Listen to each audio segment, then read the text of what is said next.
Babo kabalin, kumusta kayo po? My name is Louie and welcome to We're in Pampanga, where we help businesses promote their products to our We're in Pampanga community.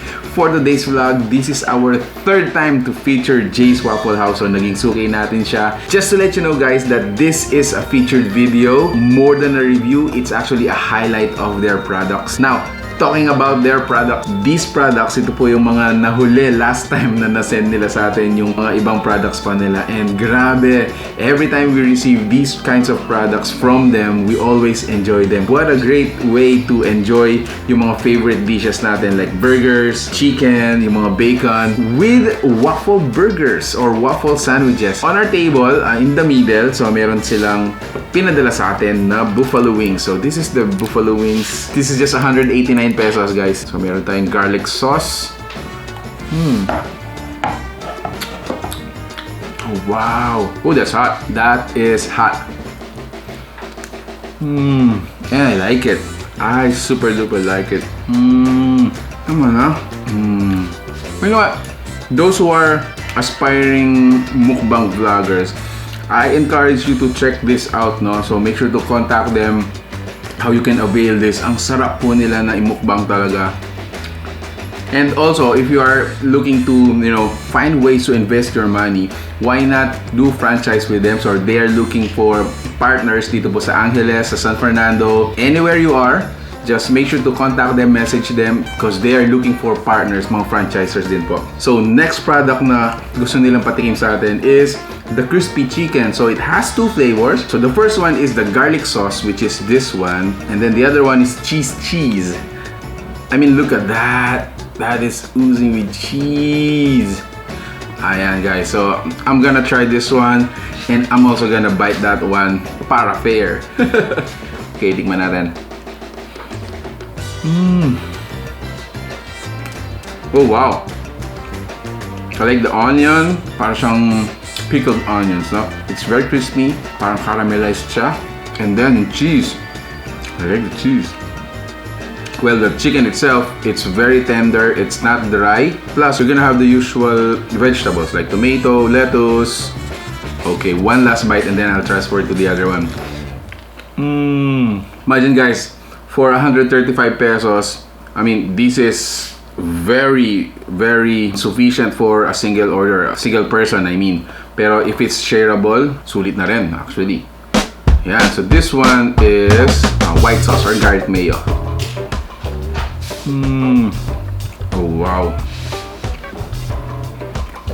Now more buffalo chicken. Now I want to transfer sa kanilang mga barbecue bacon. So they have two variants. This one is the bacon burger. Ito naman yung kanilang bacon and cheese. So I want to start with this one. Tignan natin. Whoa, look at that guys. Oh man, thanks so much Jay's Waffle House. This is so rewarding.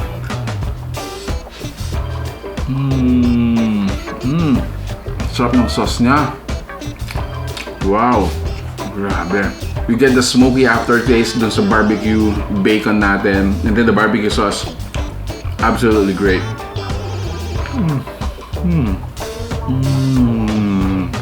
Oh wow. Honestly guys, in all honesty, sila po yung first waffle meal na nagpadala sa atin na unconventional. I mean, this is not the traditional way of eating a waffle. Usually mga sweets yan. May strawberry jam, chocolate waffles. So instead of adding sweet to the waffle, ang ginawa nila guys is nilagyan nila ng twist, which is yung adding up the savory taste ng mga iba-ibang dishes. I wanna transfer to this one. This is their barbecue bacon cheese. Oh wow, I think it has eggs, no? Let me open it. You know, there's your cheese. Oh, there's your cheese. There's your bacon. Has eggs. Whew. Sarap nito guys, grabe. Sarap ng barbecue sauce. Super duper, guys. You gotta try it. It's 10 out of 10 for the barbecue sauce. Wow. No. So let me finish this buffalo wings with our white sauce.